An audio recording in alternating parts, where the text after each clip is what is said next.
Ok, agora vamos bater um papo com vocês sobre esta missão, Lead by the Name. Lead by the Name significa liderando pelo nome, e tem uma cruz. Essa missão começou com o meu filho Eduardo. E hoje nós estamos... A minha função na Lead by the Name é fazer mentoria de pastores. Então, atualmente, eu estou com 15 pastores no Brasil, e eu faço mentoria via Google. Então, me reúno individualmente com cada pastor durante 1 hora a cada 15 dias. Eu tenho pastor aqui de São Paulo, fazendo mentoria do estado de São Paulo, Pará, Rio Grande do Norte, Roraima, Rondônia, Piauí, são esses estados. E tem muita gente na fila querendo fazer mentoria, mas, infelizmente, nós temos um problema de tempo, porque lá onde eu estou hoje é 4 horas atrás. A dona Cida deve estar dormindo essa hora ainda. E em novembro passa a ser 5 horas a diferença. Então, eu tenho praticamente meio dia para atender esses homens que aqui têm o dia todo. Então, isso prejudica um pouco. Mas tem sido uma grande bênção, meus irmãos, fazer mentoria desses pastores. Normalmente são pastores que estão muito sem rumo, saíram do seminário, porque seminário não ensina o que precisa ser ensinado. Com exceção do seminário que nós tínhamos aqui na Palavra da Vida, na igreja, em que o pastor fazia a teologia na PIBA e, ao mesmo tempo, via a igreja em funcionamento. Então, a PIBA fazia, agora, infelizmente, parou a escola de pastores, o pastor fazia o seu estudo teológico e já fazendo residência na igreja. Está aqui pastor Hilário. Sabe por que vocês têm esse pastor aí, afiadíssimo? Porque ele fez a sua teologia numa igreja e vendo como a igreja funcionava. E eu fico encantado de ver quando o irmão Cláudio estava passeando comigo aí, vendo as dependências, e eu já vejo o futuro que vocês estão vendo. Hilário, esses pastores que eu faço mentoria não sabem nada disso. Os irmãos não têm ideia como eles estão perdidos. E tem alguns que eu falo, olha, acho que está na hora de eu dar lugar para outro. Não, pastor, preciso continuar. Eu nunca aprendi isso. E agora, o que o mentor faz? O mentor, ele vai ensinar. Agora, porque ele é um sabichão, ele que sabe tudo? Não. É porque a vida de experiência numa igreja me faz com que eu conheço muita coisa. Hilário, quanto tempo você já está aqui? Quanto? 8 anos. E eu não teria dificuldade nenhuma em falar para o Hilário, você podia reservar um tempo para fazer mentoria com alguns pastores? Se ele falar sim, eu incluo ele no nosso programa. Porque ele com 8 anos e formado numa escola como aquela que a PIBA tinha, meus irmãos, vai ser um mestre, sem nenhum problema. Agora, você pega esses outros pastores em seminários que não dá esse respaldo. Seminário Palavra da Vida é um bom seminário, mas não faz isso não, que fazia a PIBA. Hoje, eu até vou falar para o Eduardo, se o Hilário dá uma brecha na sua agenda, nós podemos incluir, porque olha que tem pastores clamando. Se eu pudesse trazer alguns exemplos aqui, meus irmãos, você vê pastor, ele falou, olha, pastor, teve um que falou assim para mim, Hilário, escuta essa, ele falou assim, pastor, veio uma senhora da igreja e reclamou do marido, falou comigo, reclamou do marido, ele é isso, ele é aquilo, e falou tanta coisa do marido, e agora eu vou conversar com o marido. Eu falei, não faça essa besteira. Você vai falar para a esposa, meu bem, eu falei para o pastor que a nossa vida não está muito boa. Não entre em detalhes do que você falou para o pastor do marido. Você diz, meu bem, eu quero eu e você chamar o pastor aqui na nossa casa para conversar. Não vai você sozinho conversar com ela sobre o caso, porque esse homem pode dizer, mas que autoridade tem o senhor para conversar com a minha esposa sem eu saber o que ela está conversando com o senhor? Traga os dois. Aí ele falou, pastor, o senhor me salvou de uma gelada. Eu falei, salvei, porque esse homem pode dizer para você que você é um péssimo pastor. Eu sou a autoridade na casa. Um pequeno detalhe de tantas coisas que acontecem. Eu estou ensinando todos eles jamais aconselhar sozinho uma mulher. Ou é com a sua esposa, ou num local bem aberto, que todo mundo está sabendo que vocês estão ali. Pastor, puxa vida, eu tenho feito isso. Você está debaixo de uma armadilha, meu filho. Apenas 2 detalhezinhos assim que a gente vê. E aquele pastor, um irmão pregou, mas pecou, ele foi perdoado pela igreja, e a igreja perdoou ele por 50 votos a 30. O quê? Contar votos de perdão? Se a sua igreja tem 80 membros e os 80 estavam ali, tem que ser 80-0, perdoou e acabou. Não existe isso. Pastor, eu estava fazendo isso. Está vendo, Hilário, que a gente vê fora? Impressionante. Você imagina, alguém peca, traz aqui o Hilário. Quantos irmãos pecam? 20. Quantos irmãos não perdoa? Perdoa 20. Quantos não perdoa? 30. Então, infelizmente, o irmão não está perdoado. O Hilário jamais faria um negócio desse. Jamais. Quando alguém pede perdão, acabou. Ah, pastor, mas ele não estava sendo honesto. Isso não é problema seu? Se ele verbalizou diante da igreja um pedido de perdão e não está sendo honesto, ai dele, porque aí é Deus quem vai cuidar, porque ele enganou a igreja. Embora alguns casos dá para perceber que ele não está sendo honesto. Dá para fazer um trabalho pouco para conscientizá-lo, mas de maneira geral, pediu perdão, está perdoado, acabou. Alguns detalhes que eu tenho encontrado. E nesse mentoreamento você vai encontrar pastores que não têm liderança na igreja. Não tem liderança, não preparou uma liderança. Pastor, mas como eu preparo uma liderança? Aí aumenta o meu trabalho, porque eu vou orientar para ele separar alguns homens dentro daquele padrão bíblico, e eu vou dar exposição bíblica de Tito durante alguns meses com esses homens, também pelo videoconferência.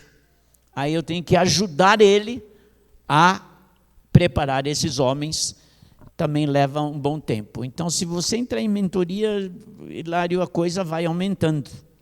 Vai aumentando. Agora eu estou produzindo vídeos em Tito, e eles estão usando o vídeo para fazer a sua liderança, porque os horários, por exemplo, 7, 8 horas da noite é um horário bom para mim fazer, porque está mais calmo, mas se eu fizer 8 horas da noite com o pessoal lá de Rondônia, eles vão ter que ficar me ouvindo 1h da manhã, a diferença de horário. Então, esse tem sido o nosso trabalho. Meus irmãos, tem sido extremamente abençoado. Muito, muito abençoado. Esse é o meu trabalho hoje pela Lead by the Name. Por exemplo, nós tivemos aqui um encontro, na primeira semana que eu cheguei, na casa do Diguinho, aí na Montanha Jardim, com 9 pastores que nós mentoreamos. E tivemos ali um momento de retiro durante 3 dias. Que delícia, meu irmão, que gostoso ver aqueles homens crescendo e compartilhando. Puxa vida, se eu não tivesse entrado nesse mentoreamento, eu não estaria onde eu estou hoje. Então, tem sido bênção e mais bênção. Agora, a mentoria não é o pastor Mendes se impondo, não. É o pastor Mendes trocando figurinha com eles, deixando eles abrirem o coração. É um mentoreamento que nós chamamos dinâmico e relacional. É um discipulado. Só que no discipulado, o que acontece? Eu digo para eles, no início, vocês vão falar coisas que talvez vão me ensinar, que eu nunca percebi. Ah, pastor, isso nunca. Eu falei, sim, vai existir. Vai, porque nós estamos fazendo como um discipulado. É claro que pela experiência, eu já bebi muitas águas que vocês ainda vão beber, ou talvez estão querendo beber, e eu vou dizer, essa água não é boa, não beba essa água. Esse caminho não é bom, não vai por esse caminho.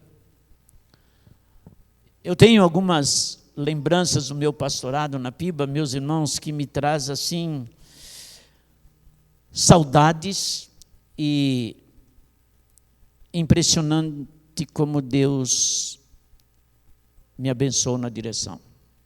E eu vou fazer um testemunho aqui, vou dar um testemunho. Eu recebi uma ovelha de outra igreja, com a vida toda bagunçada. E quando a pessoa chegou e eu entrei em contato com o pastor da outra igreja, ele falou, Mendes, é todo seu. Me livrei. E quando ele chegou, foi difícil arrumar a vida, complicada. E alguém dizia, está na hora de tomar uma atitude mais forte. Falei, não, vamos devagar.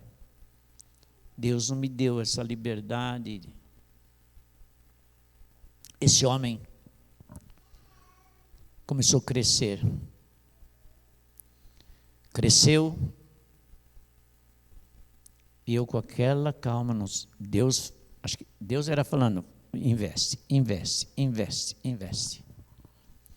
Um dia eu recebi um telefonema desse irmão, e ele me disse o seguinte, pastor Mendes, obrigado, porque o senhor nunca desistiu de mim. Ele está aqui? Deixa eu ver, fique de pé se ele está aqui.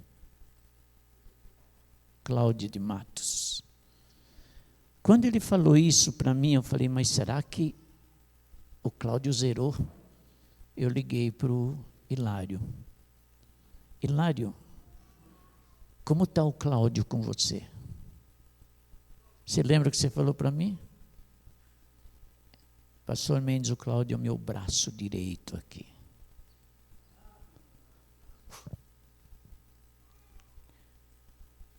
Claudião, você me deu uma... Aliás, você me homenageou de uma forma quando você falou para mim, você nunca desistiu de mim.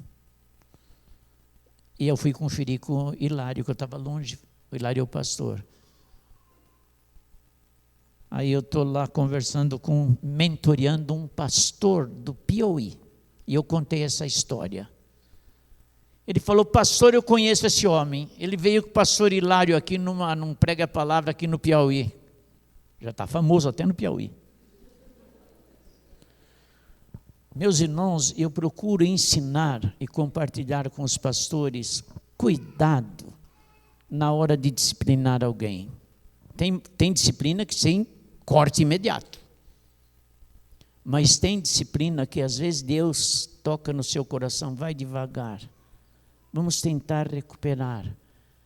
Deus colocou esse sentimento, não só com o Cláudio, com alguns membros da Piba. Porque tinha gente que queria ver você no fundo do poço. O senhor é muito calmo, o senhor é muito... Não, eu não sou calmo. Mas nessa situação, Deus me deu essa calma. Esse exemplo do Cláudio, Hilário, eu tenho passado constantemente para todos os pastores. E eles têm me agradecido, pastor, às vezes eu sou precipitado, porque eu quero me livrar logo do problema, e eu esqueço que Deus me deu uma igreja com problema. Toda igreja tem problema. Eu estou mentoreando um líder de uma igreja, ele não é bem líder, mas ele vazou e descobriu lá do Pará, numa cidade bem longe de Belém. E ele falou, pastor Mendes, eu não te conheço, mas eu queria ser mentoreado. Eu não estou aguentando tranco na minha igreja, embora eu não seja um líder, mas eu tenho uma certa influência. Falei, quantos membros tem a igreja que você participa? 30 membros. Seu pastor é jovem? Jovem, tem aproximadamente 40 anos. E como é ele dentro da igreja? É um inerte, pastor. Você já desafiou ele a um crescimento de igreja? Já. Aí ele falou, o senhor está pronto para ouvir o que ele falou para mim? Eu falei, sim.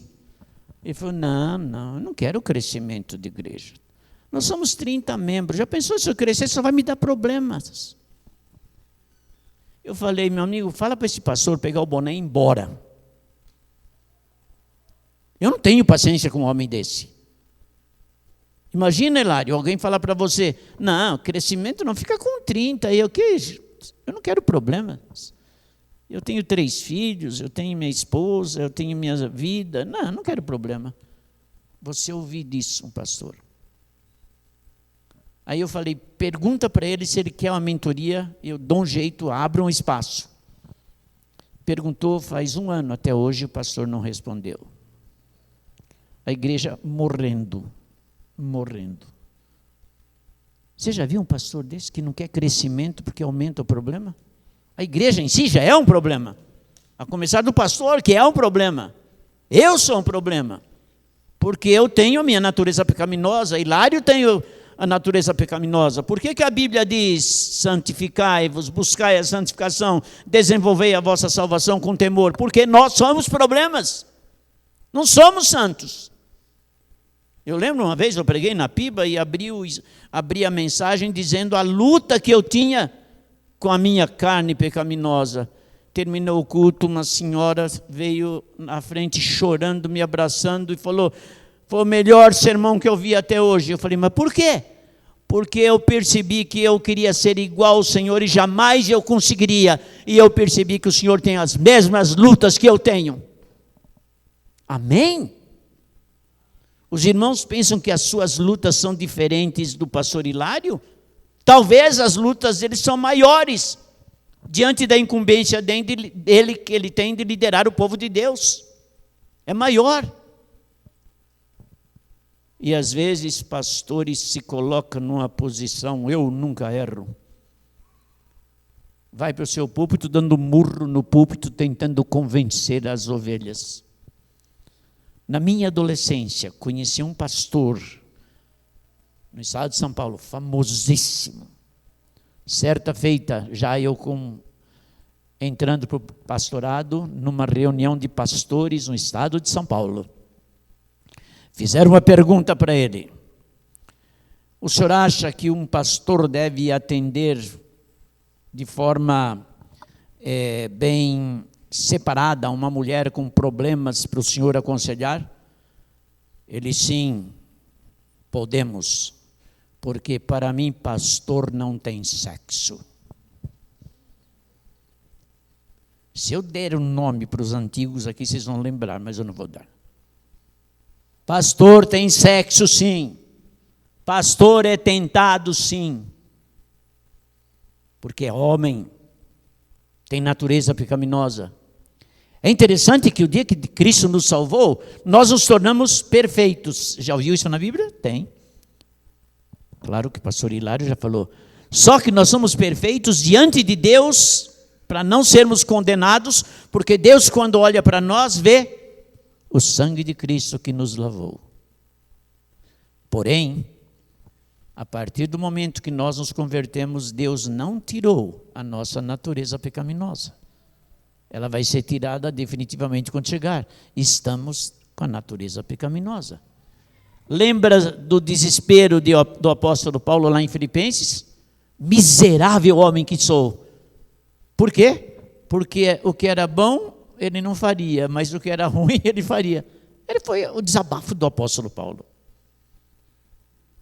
E os pastores têm que entender isso. A luta dele com a congregação é a mesma luta que a congregação tem, cada irmão com ele mesmo. Agora, quando você começa a ensinar isso, aí entramos em disciplina com os pastores da mentoria. Pastor, já fiz várias disciplinas que não deu certo, deu confusão na igreja. Aí eu comecei a ensinar para eles que disciplina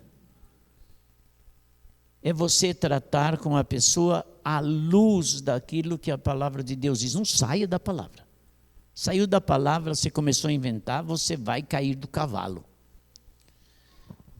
Aí sabe que eu descobri? Que alguns faziam disciplina seletiva. Sabe o que é disciplina seletiva? Aquele irmãozinho que fez alguma coisa errada e não tinha muita influência, disciplinava.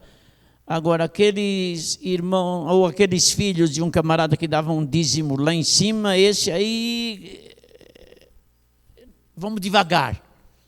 Mas não era devagar protegendo, é devagar protegendo a influência, porque era uma família muito grande que podia até mandar ele embora da igreja, porque já tinha um clã que mandava na igreja. Vocês estão estranhando isso? Isso é comum aí fora. É muito comum. Aí então tinha a disciplina seletiva. De repente a igreja começa a acordar, escuta, por que está disciplinando ele aquele não? Aí formava uma confusão, o que acontecia? Dividia a igreja. E na cidade passava a não ter só a primeira igreja batista da cidade, mas sim Igreja Batista Memorial. Guarda esse nome. Toda essa igreja memorial com esse nome, cavoca lá, porque provavelmente quase que 90% é fruto de divisão. Aí os pastores perguntam, pastor Mendes, como que eu vou fazer a disciplina bíblica? Eu dizia na PIBA, disciplina bíblica na PIBA nunca teve votação. Os votos favoráveis que ele seja disciplinado ficam de pé, os contrários, mesmo sinal. Não. Sabe por quê? Porque antes da disciplina, se investia um tempo de 10, 15 minutos explicando o que a Bíblia determinava que nós faríamos com essa pessoa. E aí a igreja tinha que votar amém à palavra. E disciplinava a pessoa. Porque estava fazendo algo de acordo com a instrução da palavra de Deus. Ele nunca se arrependeu do seu pecado e manteve-se no pecado. E a Bíblia diz, considera o gentio e publicano fora dos nossos. E ninguém poderia ter comunhão com aquele irmão, a não ser os familiares. E se ele viesse à igreja, cumprimenta normalmente, mas irmãos, eu não posso ter comunhão com o irmão. Normalmente eles nem voltavam para a igreja. Aí o pastor Mendes, mas não é assim que eu tenho feito. Então começa a fazer. Dá um sermão antes, um sermão bíblico sobre disciplina bíblica, e mostra todos os passos, e o último passo, Deus está falando, considera um gentio publicano fora dos nossos, e a igreja tem que dizer, amém, aquilo que a palavra de Deus está determinando, e acabou, não tem votação. Por que votar? É a palavra dizendo. Eu estou contando algumas histórias que acontecem com esses mentoriados. Homens perdidos dirigindo a igreja que não têm nenhuma noção de como agir na prática. Lá no seminário, recebe uma transmissão teórica o tempo todo, chega na hora do vamos ver, quando entra em campo. Vamos supor que você joga bola, joga futebol, e o técnico diz, olha, Hilário, você vai jogar aqui. Quando esse lançar a bola para você, você vira o corpo para lá, dá 3 passos, livra do outro back, livra do outro e chuta que você faz gol. Aí o Hilário falou, você já avisou o back para ele obedecer tudo que você está mandando? Será que o back vai deixar eu fazer tudo que eu quero? Não! Você vai ter que fazer. Você vai ter que desempenhar a sua função. Então, esses são alguns lances que acontecem dentro do nosso ministério de mentoreamento. Agora, nós temos ainda 25 minutos. Alguma pergunta até aqui?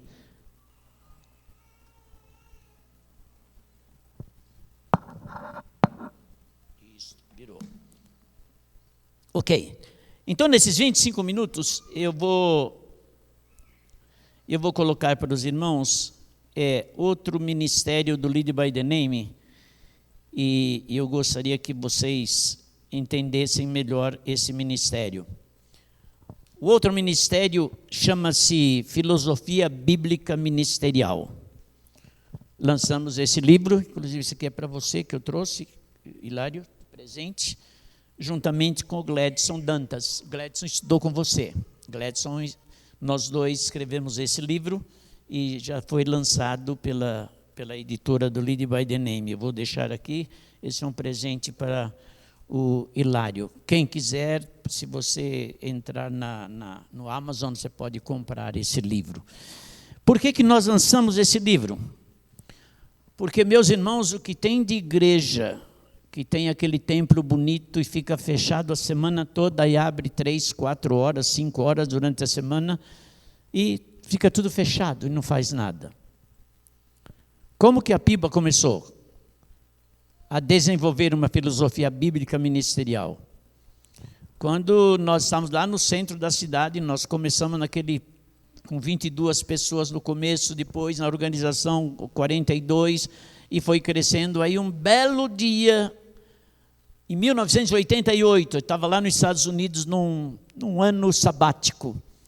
E eu saí do gabinete pastoral lá da igreja e passei pelo ginásio de esportes da igreja. Toda a igreja americana tem um ginásio de esportes. Todas. Dificilmente você encontra uma que não tem. E passando naquele ginásio, estava tudo escuro, eu parei, dei uma olhada assim. Eu fiz uma oraçãozinha, aquela 1,99. Não saiu fogo do céu, não ajoelhei. Nada. Senhor, me dá um negócio desse em Atibaia, já pensou? Fui embora. 1988. Em 1995, nós estávamos inaugurando o ginásio. Eu estava diante de mais ou menos 800 ou 1.000 pessoas. Senhor, é resposta daquela oração. Aí caiu a ficha. Muita gente já não entende cair ficha, porque não tem mais ficha, né? Nem telefone público. Mas você traduz para alguém aí mais jovem o que é cair a ficha. Só que um dia eu estava lá no gabinete e me veio à mente, puxa vida, nós estamos no centro da cidade, temos 1.600 metros quadrados, toda a construção, aqui não dá não. O prefeito Flávio Calegari foi eleito e se tornou um amigo. Aí um dia eu marquei um horário lá com o Flávio Calegari e falei, Flávio, a PIBA tem tudo isso aqui, vocês ficam alugando aí para a secretaria, por que vocês não pegam tudo isso aqui da PIBA e nos dão um terreno em algum lugar para a gente expandir? Ele falou, eu nunca ouvi que isso aconteceu na prefeitura. Eu falei, leva em frente, se é de Deus vai acontecer. Eu sei que me colocaram diante de 16 vereadores na época para explicar o projeto. Aí eu falei, eu quero sair para um lugar maior, quero construir um ginásio para atingir jovens, crianças e servir a cidade. Aí levanta um vereador médico, falou, olha, essa ideia do pastor não é ruim não, porque eu estudei no Colégio Batista Mineiro, vocês não têm ideia que os batistas fazem, e eu aprovo. Levantou um lá de Deus, não? Levanta um engenheiro. Olha, eu estudei no Colégio Batista de Recife. E olha o que esses batistas, quando pegam uma coisa, eles fazem. Eu voto a favor. E aí foi, durante 2 anos, o processo. E eu falei, Senhor, eu quero 16-0. Como bom corintiano em boa época, porque hoje não posso falar isso. 16-0. Só que tinha um do Partido Verde e um do partido do PT, falei, esses dois aí não sei não. E tinha um que eu encontrei numa oficina, cujo irmão dele era membro da PIBA, hoje ele não está mais lá. E ele não se dava com o irmão, tinha uma briga de família lá por herança e outras coisas. Aí, o que aconteceu? Ele falou, pastor Mendes, eu não vou votar a favor disso não. Falei, tá bom, sei que vai ser a ver com a sua consciência. No dia da votação final, sabe o que aconteceu? Todos votando pela aprovação. O do PT, pela aprovação. Do PV, não é Palavra da Vida não, é Partido Verde, pela aprovação. O último, esse da oficina. Ele falou assim: eu quero assumir a tribuna para justificar meu voto. Falei, pronto, já vem estragar, vai ficar 15-1. Ele assume a tribuna e diz: eu nunca votei por uma obra que haverá de dignificar a nossa cidade, pela aprovação, 16-0. Quase que eu gritei, está amarrado. Aquele estava amarrado. Essas pessoas que falam está amarrado, aí falam de qualquer jeito, mas aquele está amarrado, Deus amarrou, você vai votar a favor e acabou. E aí surgiu o ginásio. Um belo dia, estava com o ginásio lotado, e acho que foi para o congresso dos professores, um congresso. E estávamos numa sala lá, preparada para as autoridades, e o Flávio Caligari falou o seguinte: pessoal, deixa eu falar uma coisa para vocês. Esse homem aqui, pastor Mendes, quando ele falou com a prefeitura para fazer essa transação, ele disse, esse ginásio vai ser usado também para o bem da cidade. O que ele prometeu, ele cumpriu. Olha isso aqui. Teve um ano, meus irmãos, que eu fui adicionando o número de pessoas que usaram o ginásio, escolas públicas, o ProERD, formatura de escolas do município, o TCE, lá treinou 800 mesários na PIBA, e assim por diante. Naquele ano, 8.000 pessoas passaram pelo ginásio. E todos eles ouviram o Evangelho. Que igreja colocaria 8.000 pessoas no ano dentro da igreja ouvindo o Evangelho de Cristo? Mas sabe como nós fazíamos? Nosso Evangelho era 5 minutinhos, não era pregação. Se você fazia pregação, no outro ano ninguém mais que vinha. Eu vou lá, o pastor vai ficar pregando para nós. Mas nós tínhamos lá escrito amor, no fruto do Espírito. E eu dizia, vocês ficam perguntando, como a igreja faz isso e não cobra nada? E eu falei, nós não cobramos nada por amor a vocês. E eu vou, aqui na minha introdução a esse congresso, eu vou dizer que amor é esse. Falei, esse amor nos atingiu, porque quando Cristo desceu em forma de homem, para pagar o preço do nosso pecado que nós jamais conseguiríamos pagar, ele morreu na cruz, ressuscitou e voltou para o Pai e deixou o seu Santo Espírito para convencer o homem do pecado, da justiça e do juízo. Nós somos convencidos do pecado, da justiça e do juízo. Hoje somos salvos por Jesus e nós temos esse amor por todos vocês. Abrimos as portas para vocês desfrutarem daquilo que o nosso Salvador fez por nós. E dizia, vale a pena conhecê-lo, ele muda nossas vidas. Que vocês tenham um bom congresso. Era 5, 6 minutos. A mensagem foi lançada na lata. Num ano, 8.000 pessoas. Os outros anos caía para 7, 6, e até hoje a PIBA faz isso. Até hoje.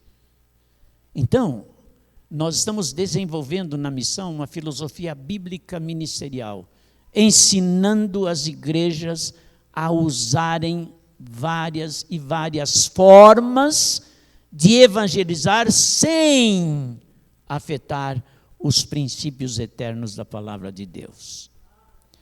Se você vê, se dá uma olhada na igreja, a igreja primitiva lá em Atos 2, você vai ver que eles tinham uma sequência, viviam sempre em comunhão, todos unidos, liberalidade no compartilhar, no dar. E a igreja começou a impactar muita gente. Não existia igreja na época, era algo novo, a igreja primitiva. E a igreja ia caindo na graça do povo. Interessante. Não tinha campanha evangelística.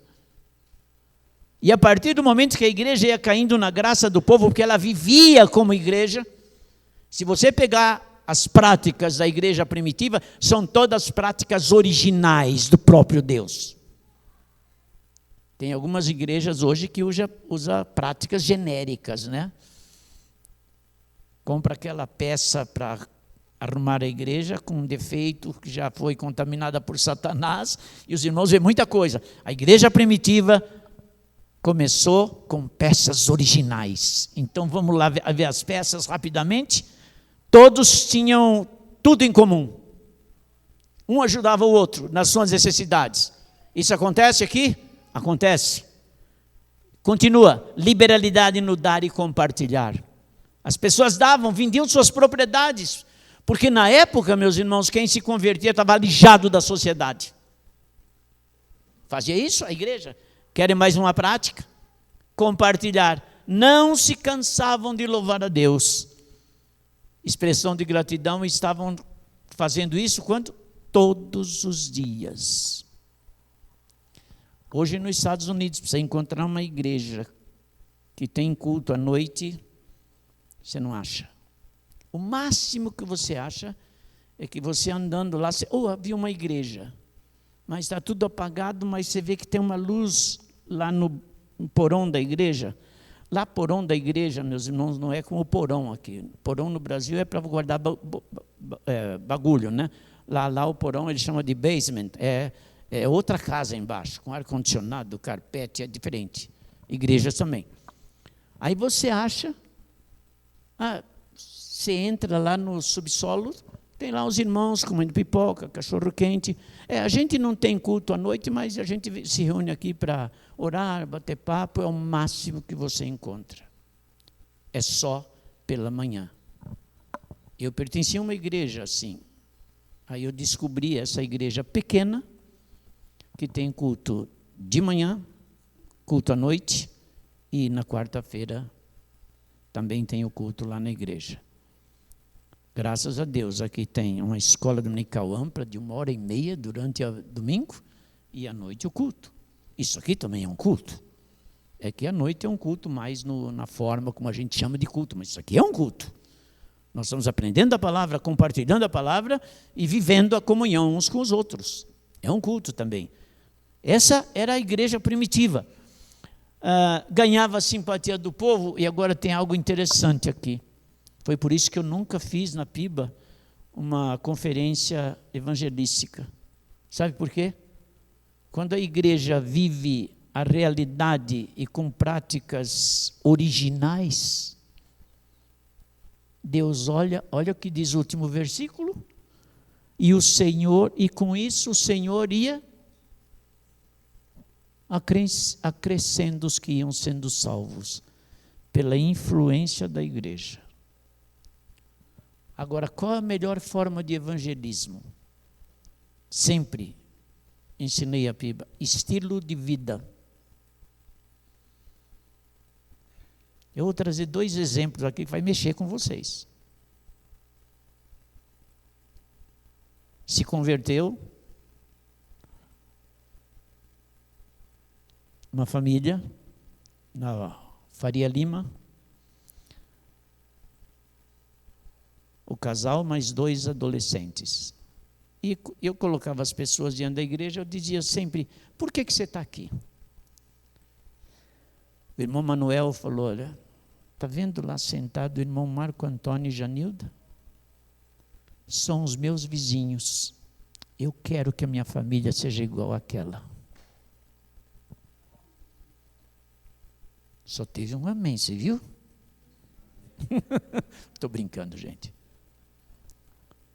Aquela família, pelo estilo de vida, influenciou aquela família. Se não bastasse, outro irmão, por que você está aqui? Apontou para a Janilda, que é a esposa do Marco Antônio. Ela trabalha na CESP comigo. Se ela é dessa igreja, com aquele comportamento, eu quero ser dessa igreja. Agora, a pergunta que eu faço, para que evangelismo gastando dinheiro, alugando ônibus, sendo que, às vezes, você carrega o seu vizinho tentando que o pregador da noite converta ele, porque você, com o seu testemunho, você não vai converter ninguém. Percebeu? Agora, para vocês se divertirem um pouco, eu vou contar uma história do Eduardo, meu filho.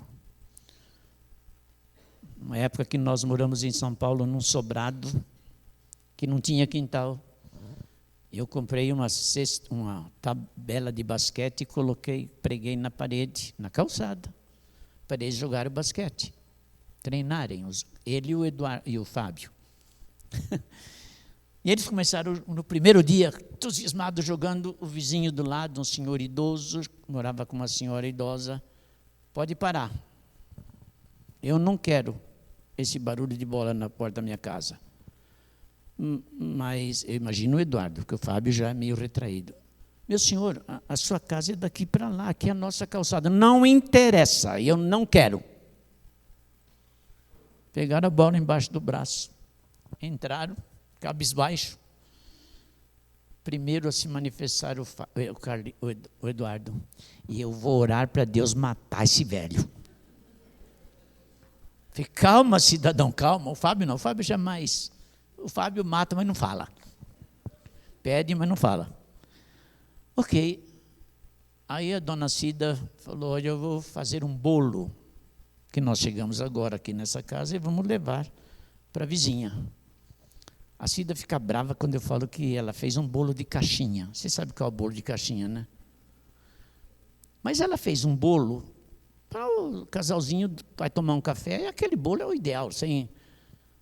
E foi com os dois levar o bolo.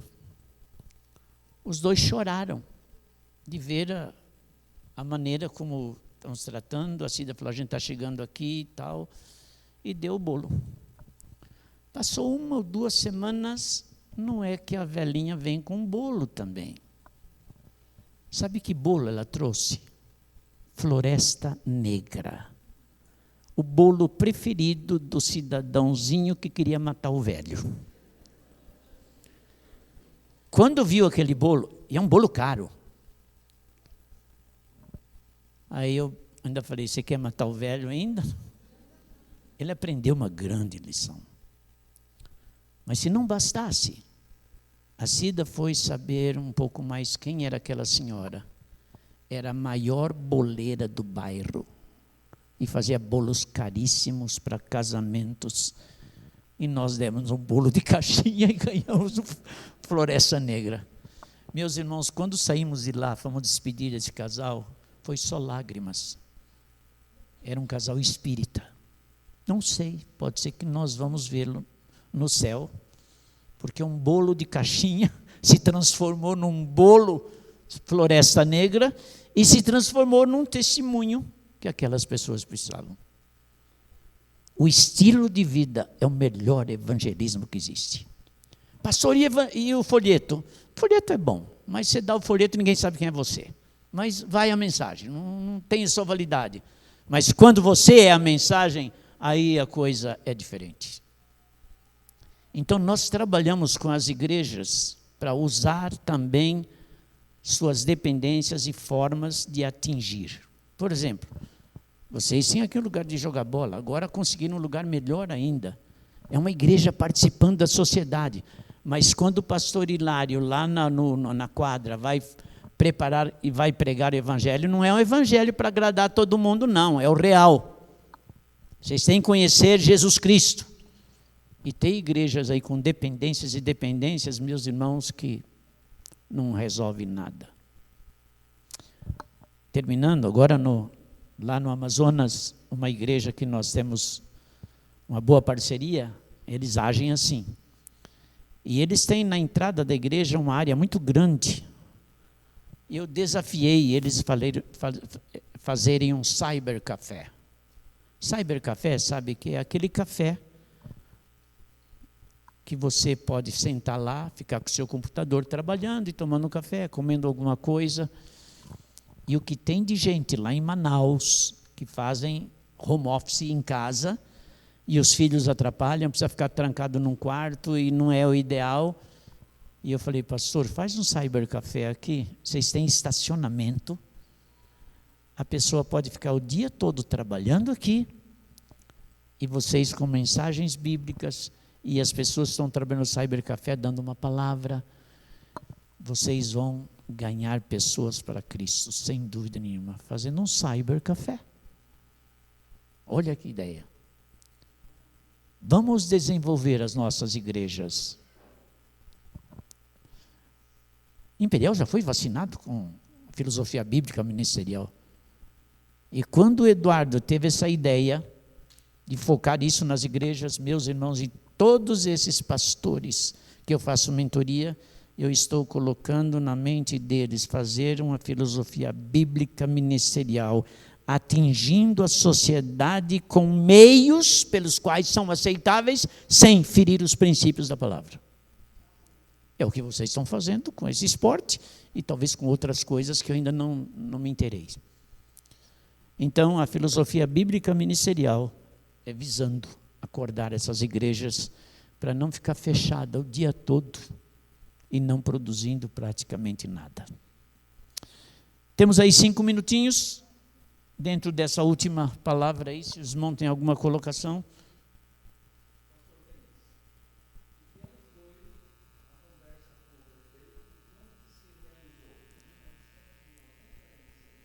Em 95 foi o ginásio já organizado. Acho que nós começamos com o prefeito em 92, 93. Ah, sim, sem dúvida. Deus me deu essa visão. Eu sou uma pessoa extremamente limitada. Eu tenho um grau de deficiência,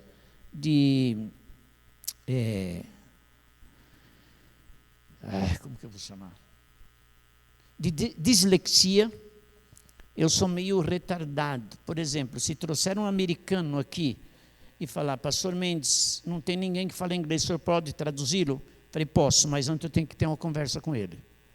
Você vai ter que falar frases curtas. Se você fazer comprida, quando eu estiver pensando nessa primeira, você está na segunda, eu já me perco todo. É uma deficiência, tem um nome. Acabei esquecendo. Mas eu tenho esse problema. Só que o disléxico, ele tem uma coisa. Não existe impossível para ele. Quando eu falei para a Piba, se a prefeitura aprovar hoje, amanhã a gente entrega tudo, a gente vai arrumar um lugar para ficar. Aí fomos para a Palavra da Vida no ginásio. Você é louco, pastor Mendes? Vamos. E está a Piba lá hoje. O dia que vocês encontrarem um terreno aqui, der para entregar tudo isso, eu troco aquele terreno, entrega e fiquem na rua. Vão para uma escola. E corre, levanta lá alguma coisa. Por que não? Mas deixa isso para vocês. Mais alguma coisa?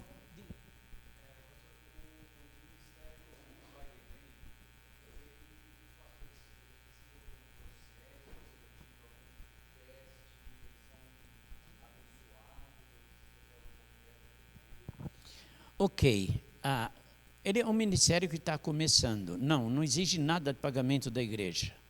Mas, por exemplo, eu venho uma vez por ano e faço um congresso sobre filosofia bíblica ministerial em Manaus. Talvez o próximo viagem nós vamos para Rio Grande do Norte, fazer um congresso. A nossa ideia é ir conscientizando as igrejas a sair dessa caixinha. Construções que você pode... Você imagina, você que tem um cybercafé lá na igreja com estacionamento e o pessoal pode... Olha, aquela igreja não cobra nada, a gente usar o Wi-Fi e a gente pode trabalhar lá. Eles colocaram um ar-condicionado na sala. Meus irmãos, é uma santa arapuca. Você pega o camarada lá. E a cidade começa... Puxa, aquela igreja lá, eles têm um cybercafé que você pode ficar lá o dia todo tomando café e olha, parece que tem algo diferente lá. Parece que é algo que a gente não consegue entender. E a gente começa a compartilhar e ensinar as igrejas nessa direção. Mas ela não cobra nada, não.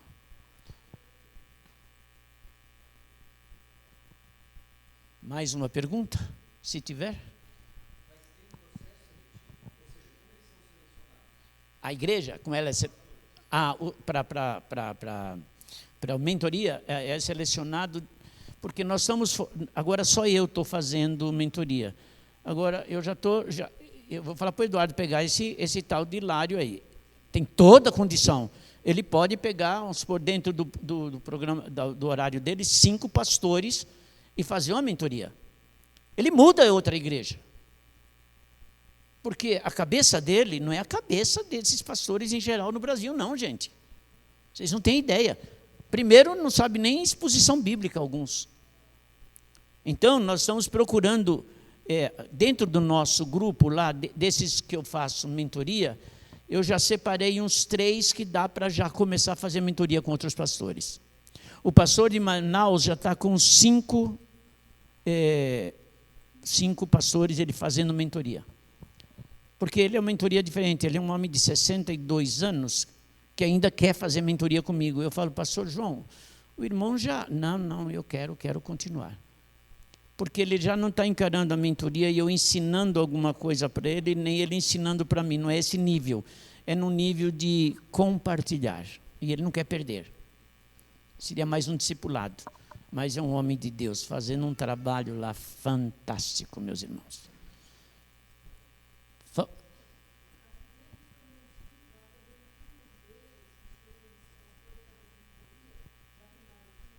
Sim. Eu vou te citar uma da Igreja Batista em Ariquemes, Ariquemes é perto de Porto Velho. Esse menino, ele começou a instituir a liderança espiritual, que é um pouquinho mais o diaconato. Isso aí acho que o pastor já trabalhou com vocês.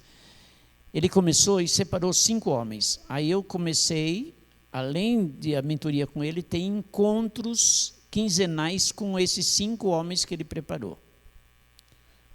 Agora, esses 5 homens já estão começando a assumir o pastorado junto com ele, sendo homens com capacidade para discipular, aconselhar e pregar. A última conversa que eu tive com ele, ele falou, pastor, a nossa igreja é outra. Está vibrando. E eu estou tendo muito mais tempo de exercer um pastorado, porque eu tenho gente me ajudando a visitação, a aconselhamento. Ele está vibrando. Chama-se Novakov, sobrenome dele.